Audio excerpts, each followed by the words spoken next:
সোণাৰীত নিশা ভয়ংকৰ অগ্নিকাণ্ডৰ ঘটনা সংঘটিত জুইৰ লেলিহানে মুহূৰ্ততে ভস্মীভূত কৰিলে এটা বেকাৰীৰ গুদামগৃহৰ সকলো সামগ্ৰী সোণাৰী ভৱানীপুৰৰ ধৰ বেকাৰীত এই অগ্নিকাণ্ডৰ ঘটনা সংঘটিত হয় ভৱানীপুৰৰ ৯ নং ৱাৰ্ডৰ ৰাজু ধৰ নামৰ লোকজনৰ বেকাৰীৰ এটা গুদাম ঘৰত জুইৰ সূত্ৰপাত ঘটে নিমিষতে গুদাম ঘৰটোত থকা সামগ্ৰী জুইত ভস্মীভূত হয় জুই সূত্ৰপাত কেনেকৈ হয় সেই কথা বৰ্তমানো জানিব পৰা হোৱা নাই ঘটনাস্থলীত উপস্থিত অগ্নি নিৰ্বাপক বাহিনীৰ দল মুহূৰ্ততে দপদপকৈ জ্বলি উঠিছিল গুদামগৃহটো স্থানীয় ৰাইজৰ তৎপৰতাত অগ্নি নিৰ্বাপন কৰা হয় ইফালে ঘটনাস্থলীত সোণাৰী আৰক্ষীৰ এটা দলো উপস্থিত হয় ইফালে কথম্বি ৰক্ষা পৰে সম্পূৰ্ণ দুমহলীয়া বাসগৃহটো মথুৰাপুৰৰ পৰা ইছলাম আহমেদৰ ৰিপৰ্ট অসম আদিত্য NKS হুণ্ডাইলৈ স্বাগতম নৰ্থ ইষ্টৰ প্ৰথম GDSI 2.0 ফিচাৰ্ছ ডিলাৰ হৈছে NKS হুণ্ডাই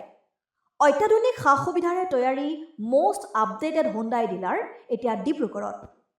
আমাৰ NKS হুণ্ডাই ডিলাৰত open sales consultant room customer ৰুমৰ লগতে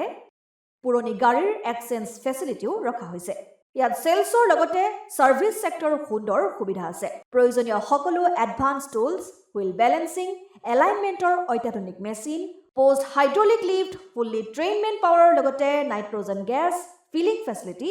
ফুল্লি অটোমেটিক কাৰ ৱাছৰ ফেচিলিটিও আছে লগতে NKS হুণ্ডাই ডিলাৰে কাস্টমাৰ সকলৰ সুবিধাৰ্থে মোবাইল সাৰ্ভিস ভেনৰো ব্যৱস্থা ৰাখিছে য'ত হাইড্ৰলিক লিফ্ট ৱাছিং ফেচিলিটি